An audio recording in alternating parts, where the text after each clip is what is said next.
ধরে এই বদমাশ লোকটি ছাদে উঠে সিসিটিভি ক্যামেরা কেটে দেয়। তারা দুই বন্ধু মিলে একটি ঘরে ঢুকে যায়। ওখানে বাইরে একজন ভিক্ষুক চলে আসে, বলে আমাকে কিছু খেতে দাও। বন্ধু বলে বন্ধু এখন কি করবি? তার বন্ধু একটা বুদ্ধি করে, বলে এদিকে আসো। বন্ধু বলে বাইরে তালা মারা দেখছো কিনা? বললো হ্যাঁ বাইরে তো তালা মারা। ওখানে তার বন্ধু বলে এখনো কিছু বুঝো নাই, মানে ঘরে কেউ নেই, বলে এখান থেকে চলে যাও। ভিক্ষুক বললো আচ্ছা আচ্ছা আমার ভুল হয়েছে, আমি চলে যাচ্ছি।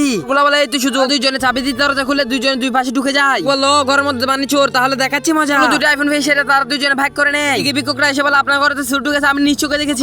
বলে আমার কাছে সিসিটিভি সেট করা আছে, তারা মোবাইলে দেখতেছি, দেখতে পাতা সিসিটিভি লাইন কাটা। বলো আমি তো সত্যি বলছি, আপনারা আমার সাথে চলুন। তিনজনে সেখান থেকে গাড়ি দিয়ে বাসে চলে আসে। চোরগুলো দেখতে পায় একটি কুকুরটিকে বেশ করার জন্য অনেক কিছু খাওয়ায়। পিছনে তারা তিনজন চলে আসে। মালিক বলে তোরা তো আমার ঘরে চুরি করতে আসিস তাই না? দুটি পিছনে ফিরে দেখতে পায় ঘরের মালিক, এটা দিয়ে চমকে উঠে। ওখানে ঘরের মালিক চোরগুলো পিছনে কুকুরটিকে লাগিয়ে দেয়।